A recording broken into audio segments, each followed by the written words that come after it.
Bienvenue à tous. Il est mon invité de cette semaine, Monsieur Delphin Gandou, cadre de l'IDPS. Je dis bienvenue. Merci. Alors avec lui, nous allons parler de l'élection de 2023, l'élection qui vient en 2023. À quel jeu joue l'IDPS? C'est ça la question. On sent que l'IDPS prépare déjà l'élection de 2023 sous silence, pendant que de l'autre côté, on parle du social, l'amélioration du social. Mais en quelque sorte, l'UDPS prépare déjà l'élection de 2023. Est-ce pas le cas, M. Delphin Gandou? Franchement, parler d'entrée des jeux, je vous demande, messieurs les journalistes, qu'on se pose des bonnes questions pour avoir de bonnes réponses. Bien sûr. Qu'est-ce que l'UDPS a à voir dans l'organisation des élections? L'UDPS, parti politique, fait privé. Est-ce que c'est l'UDPS qui organise les élections? Ma question je ne vous pose pas la question. Ma question est de savoir si vous déjà... Mon raisonnement passe par la question que je vous pose. D'accord. Est-ce que c'est l'IDPS qui organise les élections? Non. Mais en quoi vous indexez l'IDPS? Donc, votre question, je ne saurais pas vous donner la réponse. Vous êtes un parti politique. Vous êtes un parti politique. Vous êtes de la présidence, vous êtes la famille politique présidentielle, si je peux me dire ainsi. Je suis de la famille politique. Famille politique, de la République. Bien sûr. Est-ce qu'à l'IDPS, on prépare déjà les élections de 2023? C'est ça ma question. Mais effectivement, voilà. Des preuves sont là. Vous avez vu notre secrétaire général, Augustin Kabouya, faire le tour des provinces dans le cadre de la redynamisation des partis. Voilà. Il était dans le Bas-Congo, dans le Bandundu, il a fait avec tout le district de Kinshasa. Nous nous préparons, on est en train de redynamiser le parti pour aller aux élections. L'IDPS est prêt à aller aux élections, même aujourd'hui, puisque vous avez vu, de preuves sont là. Un secrétaire général, pas même un président du parti, pas même notre leader, Félix Tshisekedi, un secrétaire général qui fait de marée humaine dans les provinces. Mais si c'était Jean-Marc Kaboun, et à plus forte raison Félix Tshisekedi, c'est cela qui nous rassure que même si on allait aux élections aujourd'hui, nous allons battre tous nos adversaires. Alors, si j'ai posé cette question, c'est parce que j'ai comme l'impression que l'IDPS, en se préparant pour aller aux élections, l'IDPS ne prend pas en compte ces accords, ces principes d'accords qu'il a eu à entretenir avec ses partenaires, notamment l'UNC, et notamment aujourd'hui, maintenant on voit avec cette affaire de la loi Tchani qui divise les membres d'ensemble. Pensent que l'IDPS est des mèches avec la proposition de Noël Tchani, celle de verrouiller l'accès à la présidence, c'est-à-dire l'UDPS soutient le fait que Noël Tchani ait proposé cette loi. Est-ce vrai? D'abord, vous avez parlé de l'IEC. L'UNC. L'UNC. Oui. Je peux vous rassurer sur votre plateau que les rapports entre l'INC et l'UDPS sont au bon fixe. Le preuve en est que nous avons des ministres, des membres du gouvernement de l'INC. Ne diminuez pas l'INC à la personne de Kamere. L'affaire Kamere, c'est un dossier judiciaire qui n'est pas politique, qui n'a pas à engager l'INC. Alors le preuve est là. Donc vous pouvez maintenant dire à vos nombreux spectateurs que l'IDPS est en bon terme avec l'INC. Malgré qu'on vous pointe du doigt... Ça, ce sont des soupçons. Quand il y a des soupçons, les chiens aboient, le carnaval passe. Nous restons dans la logique. Nous avons signé l'alliance avec l'INC, pas Vital Kamerhe. Et au jour d'aujourd'hui, l'INC est au pouvoir. L'INC est au gouvernement. Vous avez entendu Billy Kambalé, par exemple, demander aux députés et aux autres de sécher de participer aux réunions de l'Union sacrée. Mais pourquoi lui, en tant que secrétaire général, il a demandé au ministre de l'INC de quitter le gouvernement? Pourquoi on ne l'a pas suivi? Vous savez, quand on a la folie des grandeurs, on peut se permettre de dire de n'importe quoi. Il faut avoir un peu d'expérience et de maturité politique avant de faire des déclarations pareilles. Puisque si telle était la logique de leur leader Vital Kamerhe et les gens Baudouin Maille consorts, ils devaient passer à l'acte. Mais si jusqu'au jour d'aujourd'hui, les membres de l'INC continuent à être au gouvernement et lui se dit toujours secrétaire général de l'INC. Vous comprenez un peu cette cacophonie là? Pour moi, le bon sens voulait assez qu'il puisse même démissionner. Or, oui, puisque ses propres membres, ses propres fils maison ne l'écoute pas. Ne l'écoutent pas. Mais vous gérez qui maintenant? Et quand vous parlez de l'ensemble, je peux vous dire encore aujourd'hui que jusqu'au jour d'aujourd'hui, nous avons le membre d'ensemble au gouvernement, voire même le chef du gouvernement, il vient de la famille politique de Moïse Katumbi. Mais quand maintenant à nous taxer d'être derrière la loi Tchani, mais c'est là où je trouve que des fois on voit les acteurs politiques passer dans des médias qui se croient peut-être que non, comme ils ont quand même l'occasion d'être invités par vous, les journalistes. Ils sont plus intelligents ou intellectuels que nous autres qui restons à la maison. Non. La loi Tchani d'abord, il était adversaire de Félix Tshisekedi.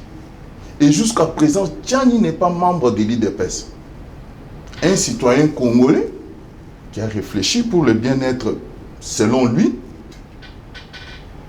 de son pays, il a réfléchi qu'il faut une loi pour verrouiller les postes de souveraineté. Et cela ne doit pas passer comme ça, comme l'eau dans la rivière. Ça doit passer à l'Assemblée nationale. Et ce n'est même pas lui, puisqu'il n'est ni bourgmestre, il n'est ni député. Tchani ne représente rien, il est congolais comme moi et vous. Supposons que cette proposition-là pouvait venir de moi. Et Tchani,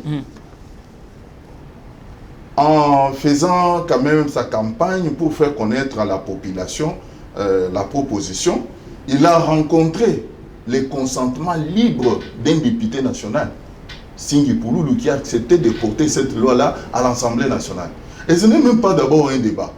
Mais il y a un groupe, un parti politique, qui se dit non, si vous amenez cette loi-là à l'Assemblée nationale, le député qui va amener la loi-là, il va signer son certificat de décès. Ça, vous nous amenez encore, nous retournons encore 10 pas dans la dictature. Mais on sent... Laissez la démocratie se manifester. Mais pourquoi l'IDPS, par exemple, ne se manifeste pas peut-être contre la loi, dire clairement que nous ne soutenons pas la loi? Ça, c'est ce que les partenaires veulent de vous, par exemple. Franchement, vous voulez écouter, vous écoutez que d'autres discours des cadres de l'IDPS ou bien des secrétaires généraux, ou bien de Félix Tshisekedi. Mais Félix Tshisekedi s'est déjà prononcé sur la loi Tchani. Il a dit qu'il ne soutient pas. Le secrétaire général, Augustin Kabouye, il a dit que nous, on n'est pas derrière la loi Tchani, mais on ne veut pas qu'on puisse demander aux autres de se taire, de ne plus parler. Comme on dit en Tchouba, donc non. Chacun, même si Tchani n'est pas dans les institutions, on disait que Tchani faisait ça pour qu'il soit nommé gouverneur à la Banque centrale. Aujourd'hui, Tchani n'est pas nommé gouverneur à la Banque centrale. Vous pouvez encore nous dire quelle motivation Tchani avait pour élaborer cette proposition? En quoi Félix est dans cette histoire? En quoi l'IDPS? Puisque le secrétaire général, c'est lui qui gère le parti au quotidien. Il a déjà fait une déclaration pour dire que nous ne sommes pas derrière cette loi-là, mais nous voulons quand même qu'un débat démocratique soit fait sur cette proposition. Comme je viens de tout à l'heure de le dire, n'est-ce pas aussi une autre façon, comme on l'a dit, vous avez écarté Vital Kamerhe, n'est-ce pas un autre moyen d'écarter Moïse Katumbi? Pourquoi vous continuez à m'imputer toujours des choses? Je vous ai dit que l'affaire Kamerhe, même lui-même, Jean Baudouin Maille, l'ancien secrétaire général de l'INC, il a eu à faire un point de presse chez Top Congo. Il a dit que le président de la République, l'IDPS, n'est de loin ni de près dans le procès Kamerhe. Le procès Kamerhe est purement judiciaire. Pourquoi vous ne voulez pas entendre ça? Ça vous vient d'où? Vous voulez ramasser où cette histoire-là que vous avez écarté Kamerhe? Ce sont les membres de l'UNC qui en disent, qui en parlent. Mais nous vous donnons maintenant celui dont je cite les noms, il n'est pas le moindre, Jean Baudouin Maille. il fut secrétaire général de l'INC, il fut ministre proposé par l'INC au gouvernement Ilunkam. Ok. Un haut cadre qui a déclaré que l'IDPS et le président Félix Tshisekedi n'est ni de loin ni de près dans les procès Kamere. Ça ne suffit pas. Si lui-même, Félix Tshisekedi, vous a déjà dit que je regrette de ce qui arrive à mon frère. Mais c'est que je ne suis pas pour eux que nos amis de l'INC me demandent de m'ingérer dans les affaires pendantes devant la justice. Ce qu'il ne va pas faire. Et si vous comprenez même la logique du président, ensemble avec son frère Vital Kamerhe, ils s'étaient mis ensemble pour l'établissement de l'état des droits. Et dans l'état des droits, veut dire une justice équitable. Justice pour tous. Alors Kamerhe ne doit pas faire l'exception. Félix Tshisekedi n'est pas juge. Mais non. L'IDPS oui. n'a aucun pouvoir sur la justice. Augustin Kabouya vous a dit maintes fois, les gens lui comprennent toujours à travers, mais je comprends la plupart des cas, ce sont des journalistes achetés qui font quand même passer des messages comme ça. L'autre fois, il vous a dit, quand on accusait IDPS... Vous dites des journalistes achetés? Oui, il y a des journalistes achetés, vous savez, bon, ce n'est pas vous. Quand j'ai dit, ce n'est pas tous les journalistes. Il y a quand même des journalistes à féliciter, comme par exemple Fabien Lumbala. Vous voyez comment Fabien Lumbala présente ses émissions, sans parti pris. Il y a vous aussi, il y a votre collègue aussi, c'est qui? L'homme en lunettes. Dodi. Dodi. C'est lui qui ressemble à votre leader, il essaie un peu d'imiter. Oui. Oui, vous voyez. La fois passée, on accusait IDPS d'être derrière l'accusation de Vital Kamerhe. Oui. Le secrétaire général a fait une sortie médiatique pour dire que nous sommes de loin ou de près avec cette accusation. D'ailleurs, ce sont les membres des FCC qui ont soulevé les cas au Conseil des ministres. Et le président s'est vu devant un fait accompli. Lui qui prônait l'état des droits. Maintenant, son allié est indexé par le ministre de la Justice, Tunda Kassende, qui demande au Conseil des ministres d'autoriser des poursuites contre Vital Kamerhe. Justement. Qu'est-ce que vous voulez que Félix fasse devant un fait pareil? Si... Et puis, il est allé même plus loin pour vous dire, quand il était à l'Est, que non, dès qu'on a soulevé les problèmes au Conseil des ministres, Vital Kamerhe n'était pas présent au Conseil. Il y avait l'adjoint Eberand qui était là. Et quand il est rentré à la maison, il a fait venir Vital Kamerhe, son frère. Il a dit, mon frère, dis-moi un peu, écoutez, nos amis des FCC veulent assez que des poursuites soient engagées contre vous pour l'affaire maison préfabriquée. Il l'a dit dans des termes des amis. Est-ce que cette affaire, c'est notre affaire?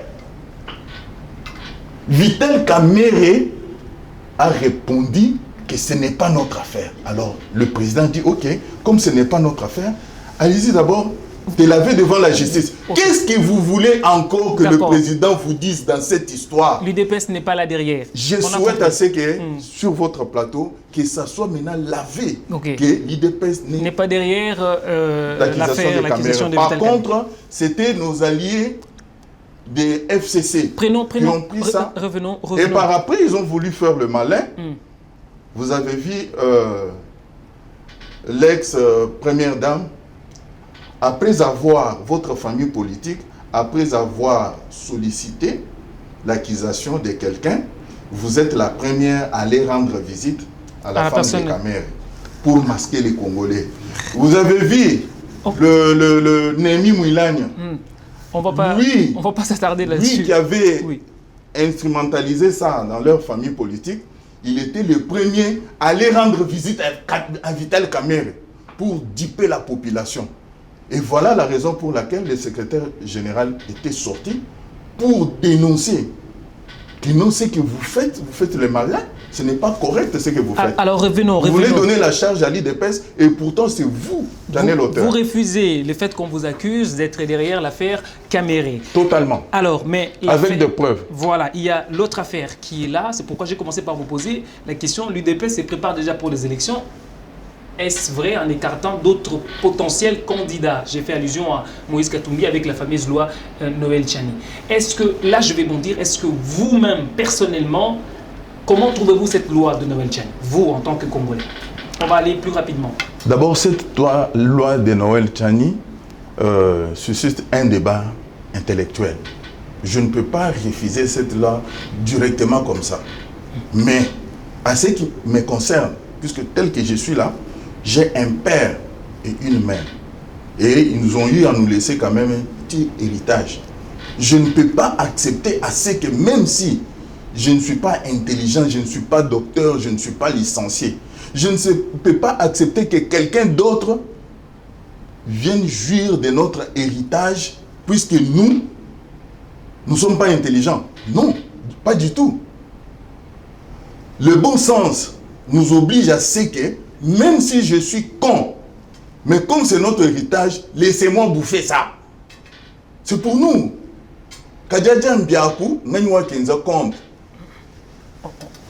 C'est-à-dire, en Tchoulouba, on dit, il bouffe, c'est pour lui, il n'y a personne qui va à qui rendre compte. Et ces autres... Mais maintenant, aujourd'hui, oui.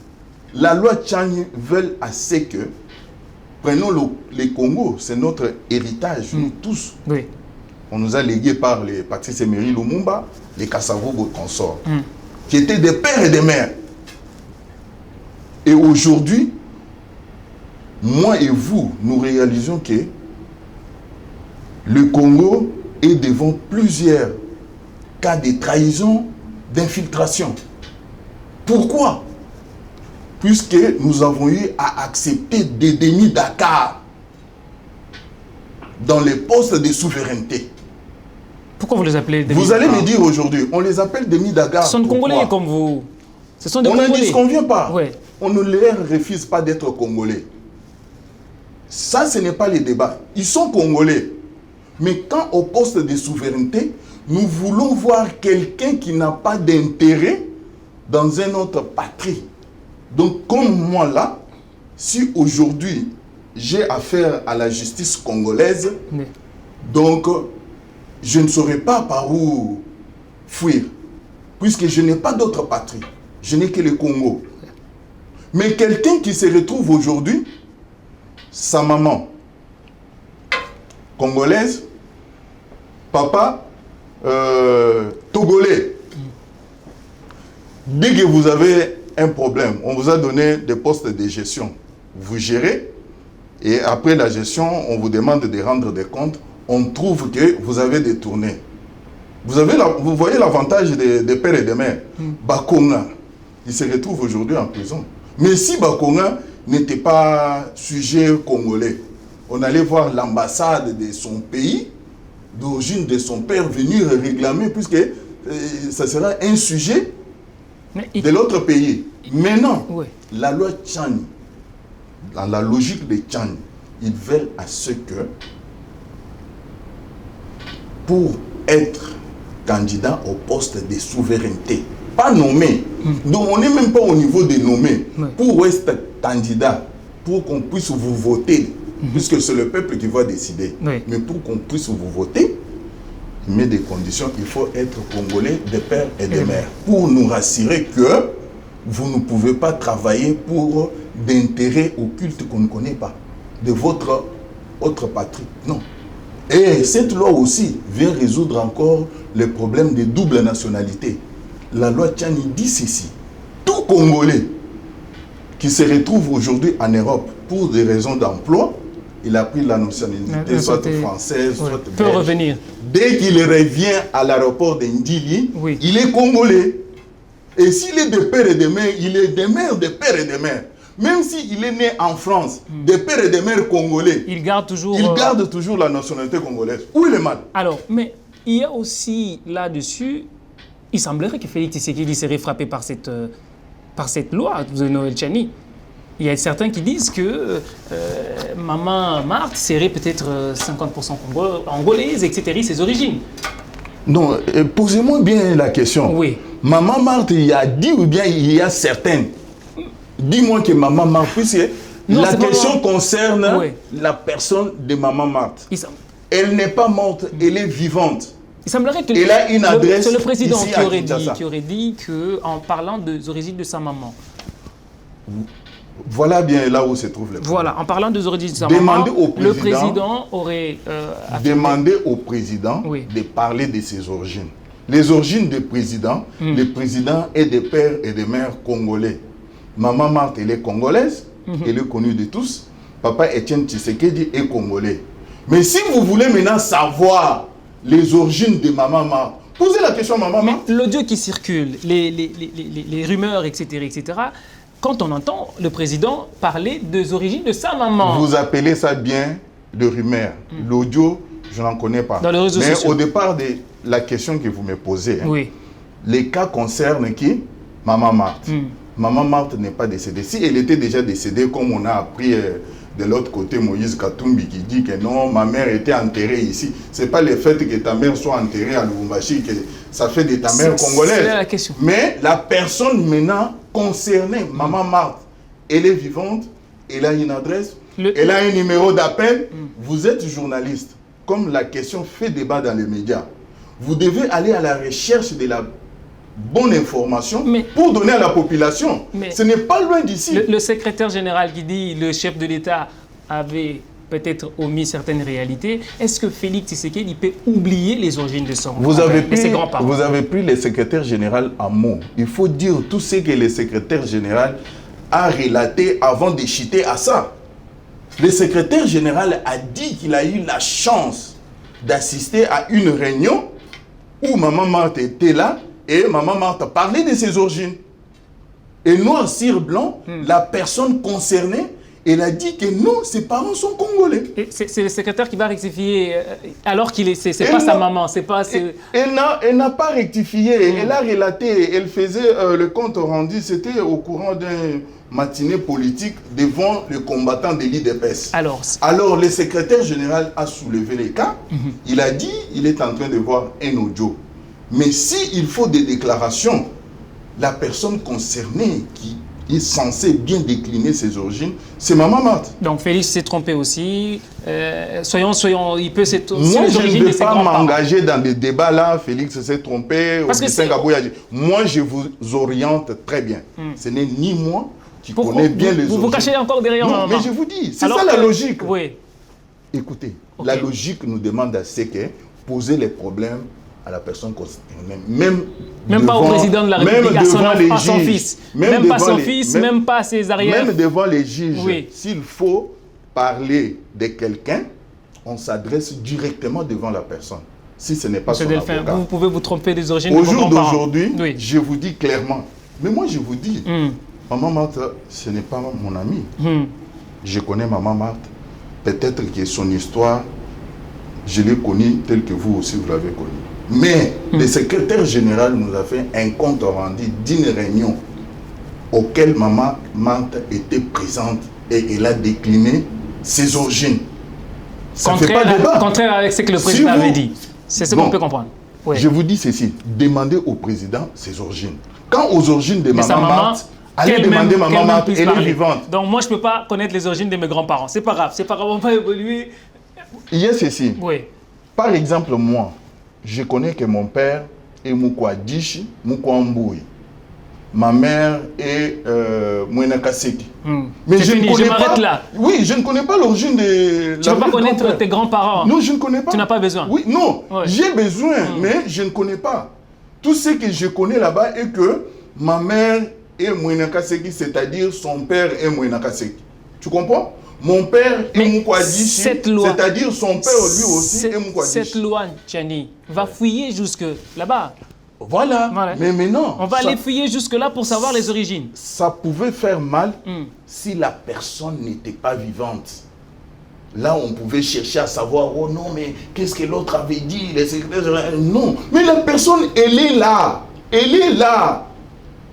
Que je vous donne l'adresse, son numéro d'appel. Vous êtes journaliste. Faites la différence des autres journalistes qui passent dans les médias.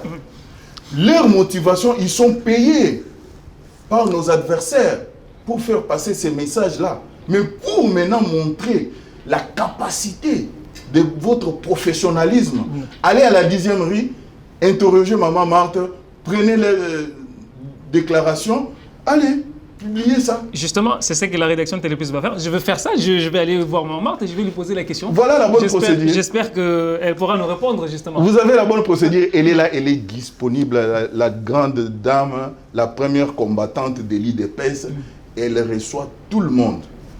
Allez avec ordre de mission, arrivez à la porte, posez votre problème, on va vous faire entrer, vous allez parler avec Maman Marthe, elle va décliner ses orgies. Et ce n'est pas les débats. Sans difficulté. Sans difficulté. Sans qu'il y ait intervention du secrétaire ou de qui que ce soit. Non, personne. Elle-même. Alors, aujourd'hui, elle est habituée à ça, non? On va chuter, on va chuter. Déjà, l'UDPS se met déjà dans la peau de l'élection de 2023. Pendant que le social de Congolais, c'est encore casse-tête. Je pourrais dire, c'est vraiment un problème. On n'a pas d'eau, pas d'électricité, etc., etc. Est-ce que allons-nous continuer toujours avec les promesses, etc., etc. On va chuter par là. D'ailleurs, pour nous, ce n'est pas les débats des élections, c'est nos adversaires qui nous prêtent d'intention. Les gens sont déjà habitués avec les systèmes de l'ancien régime de chercher à glisser, faire quoi que ce soit. Mais le président de la République s'est déjà prononcé sur le problème des élections. Il vous a dit qu'il y aura des élections en 2023. Mais vous voulez qu'il parle encore? Mais auparavant, Kabila ne parlait pas, c'était un problème. Donc vous êtes habitué à ça. On parle d'abord des recensements. Kabila qui ne parlait pas, vous disiez non, il faut qu'il parle, donc il veut qu'il... Mais Tshisekedi vous a dit qu'il y aura élection en 2023. Mais ce qu'il dit et la réalité, c'est pas ça. La réalité, on parle d'abord des recensements. Bon. L'opération de recensement peut prendre beaucoup de temps. Ok. Qui finance les élections? C'est le gouvernement. Justement. Mais vous avez suivi les discours de Sama Lukonde, le chef du gouvernement. Il a dit quoi? Bien que il y aura recensement, mais l'organisation des élections reste prioritaire. C'est-à-dire, avec son gouvernement, ils vont travailler pour que les recensements aient lieu avant élection. Pourquoi vous ne pouvez pas faire confiance? Essayez un peu de changer de mentalité. Vous savez, Joseph Kabila nous a dit qu'il n'a pas réussi à changer l'homme congolais. Et vous savez pourquoi il n'a pas réussi à changer? La mentalité.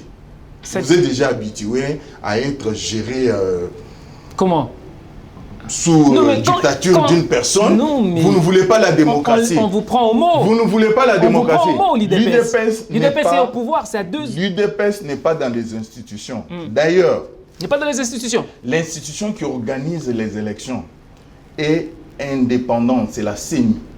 Mais qui est financée par le gouvernement, qui est financée par le gouvernement du président Félix. Ok, le gouvernement vous dit que malgré le recensement, l'organisation des élections... Les spécialistes parlent déjà d'un retard. Quel spécialiste? Quel spécialiste, puisque celui qui donne l'argent est là. Quel spécialiste? Les spécialistes en matière électorale. Pourquoi M. Delphin ne veut pas citer? Il ne faut pas écouter les clochards. Vous êtes là dans les médias. Dites-nous la. Mais moi je vous dis maintenant, moi je vous relate les faits. Moi j'ai suivi les chefs du gouvernement. À part lui. Donc vous le croyez à mot? Je crois à Sama Lukonde. Donc puisque la réalisation de Sama Lukonde me donne quand même de l'espoir. Vous voyez aujourd'hui dans les médias, il n'y a pas les débats sur les réserves d'échange encore. Puisque nous avons doublé sur ce qu'on disait que l'IDPS a tout bouffé. Aujourd'hui, nous sommes à combien? Qui parle de ça? Aujourd'hui, les entreprises publiques, les recettes sont en train d'augmenter. Mais le social pose. Mais oui, pour arranger, attaquer les sociales de la population, il faut d'abord travailler. C'est le fruit d'un travail, ce n'est pas de miracle. Il faut d'abord travailler. Comme maintenant, les entreprises publiques a au moins des recettes consistantes et puis réserve d'échange, ça augmente. Il y a lieu maintenant d'arranger les sociales de la population. À 2 ans de l'élection. Et tout ça, ça vient de quoi? Oui. Vous êtes père de famille. Tu es chez toi à la maison. Tu as pris ton ami d'enfance avec qui vous avez étudié l'école primaire. Vous l'avez hébergé à la maison. Vous quittez le travail avec $100 en poche. Arrivez à la maison. Vous enlevez le pantalon, vous mettez ça quelque part au milieu, vous faites un petit déplacement, l'ami là entre dans la maison, il vous soutire les $100. est-ce qu'avec ce comportement, est-ce que votre foyer va profiter de votre travail? C'est ce que Félix est en train de faire maintenant. Pour que votre foyer profite du fruit de votre travail, il faut d'abord chasser l'ami que vous avez logé voleur. C'est ainsi maintenant que Félix Tshisekedi, avec sa vision, il a mis en marche l'IGF. L'IGF est en train de chasser tous les amis qu'on avait placés, des voleurs qu'on avait placés dans les institutions. C'est-à-dire, maintenant, aujourd'hui, tout l'argent, toute la richesse des Congolais va profiter maintenant aux Congolais. Maintenant, là, c'est quand? Puisque Félix va vers la fin du mandat. C'est ce que je vous dis. Oui. Ne demandez pas à Félix d'opérer des miracles dans une année, 2 ans. Il est en train de travailler. Il y a déjà de preuves palpables que non, nous allons vers l'amélioration des vies sociales de la population. Vous avez vu ici, le ministre, le gouvernement de Warrior, il a demandé à ce qu'on puisse baisser les prix des produits surgelés. Oui. Qui s'opposent? Ce sont les anciens caciques de FCC qu'on a placés à la FEC. Et si vous voyez bien, tous les opérateurs économiques dans ce secteur-là font partie de l'ancienne famille politique. Ils se sont opposés. Le gouvernement n'a pas baissé les bras. Puisque la décision là n'était pas sortie comme ça d'un petit matin. Non, le gouvernement a envoyé des experts en Namibie, là où on achète ces produits-là. Tout calcul faisant, les produits n'arrivent pas issus plus de $10. Mais comment vous pouvez revendre quelque chose que vous achetez, je ne sais pas, à $5, y compris les transports et taxes consorts, vous revendez ça à $50. Quelle méchanceté. Ma dernière question. Alors le gouvernement Sama Lukonde est en train de lutter sur ça. Prenez votre mal en conscience. Pourquoi vous continuez toujours à indexer les FCC, les caciques qui continuent à voler? C'est vous qui êtes au pouvoir. Écoutez. Vous n'allez pas continuer les discours de 2023, ça ne sera pas comme ça. Les actuels DG qu'on accuse de vol et de détournement ont été nommés par qui? Vous-même, vous étiez présent ici au pays. Avant que Kabila on aille aux élections, vous avez vu Kabila nommer des généraux, des DG, des PDG des entreprises. C'était déjà une histoire bien préparée pour bloquer Félix Tshisekedi. Mais Félix Tshisekedi, en tant que grand stratège, nos amis n'ont pas compris comment nous les avons contournés. C'est pourquoi, maintenant, nous allons déboulonner tous les DG détourneurs là, comme nous les avons demandé. Félix Tshisekedi n'a pas voulu chasser tous les anciens dirigeants. Il a dit non, je vous accepte, vous êtes Congolais, vous avez droit à gérer votre pays, mais voilà, abandonnez l'ancien système. Avec moi, travailler dans la logique de peuple d'abord. Celui qui accepte, on fait ensemble. Vous avez vu Mbosso, il a accepté, on fait ensemble avec lui. Vous avez vu Bahati, il a accepté, on fait ensemble avec lui. Vous avez vu Gilles Alinguete. Ce n'est pas Félix qui l'avait engagé là-bas à l'IGF. Alinguete a été engagé à l'époque, je ne sais pas moi, de Mobutu ou de Kabila. Félix Tshisekedi a trouvé Alinguete là-bas à l'IGF. Mais du moins, lui, il a compris, il a pris conscience. Vous avez vu même pourquoi on a eu à gagner la majorité au Parlement. C'est-à-dire les députés ont pris conscience que notre pays ne doit pas rester comme ça. On doit quand même changer, on doit quand même travailler pour le bien-être de la population. Alors c'est ainsi que nous sommes maintenant en train de mettre hors état de nuire tous les DG, tous les PCA. Si tu vois dans la plupart des entreprises publiques, il n'y a que des SEMEC. Vous allez là-bas, vous allez trouver, non, SEMEC, il y a Foulane, il y a FCC. Alors, et Likang, il y a Foulane, il y a FCC. Et maintenant, tous ces gens-là, les mal ne commencent même pas au début, c'est au huissier. Hein? Ouais. C'était un système, un mafia qui s'était déjà organisé. Vous avez vu ici, le président s'est même plaint d'alarmer. Un mafia qui met tout le monde à l'aise. On vole de l'argent là-bas, tout le monde se retrouve et il trouve ça normal. Ça lui fait mal au dos, mon frère. Ce n'est pas facile. Hein? Améliorer la vie quotidienne du peuple congolais, ça ne doit pas se faire en un jour ou bien des bâtons magiques. Ça sera le fruit d'un travail bien bien fait. Ah, d'accord. Alors, merci beaucoup, Monsieur Delphin Gambou. C'était un plaisir pour moi de vous avoir reçu dans les cadres de l'invité. J'espère que je vais vous recevoir encore prochainement pour en parler. Oui, vous allez m'excuser pour mon absence d'autres cas. J'ai toujours eu les soucis de passer pour éclairer un peu notre population et surtout que votre manière de présenter des émissions, je vous apprécie beaucoup. Merci beaucoup. Il ne faut pas vous apprécier seulement quand vous ne serez pas avec nous. Oui. Voilà pourquoi j'ai eu à faire des émissions 2 à 3 fois sur Télé 50 avec Fabien Lumbala. Oui. L'homme reste dans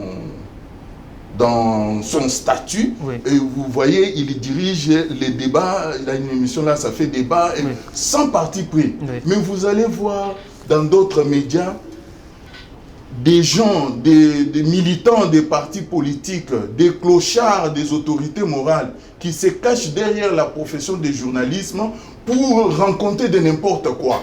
Puisque ce débat ici des origines de Maman Marthe, pour un journaliste professionnel, avant même de mettre ça sur le plateau, il fallait qu'il ait d'abord vérifié à l'intéressé, demander, poser la question, et puis revenir pour faire ça un débat. Mais sans faire un débat, il paraît, il se pourrait, il y aurait... C'est quoi cette histoire des conditionnels? Alors, on espère que les journalistes, ce journaliste-là ont compris.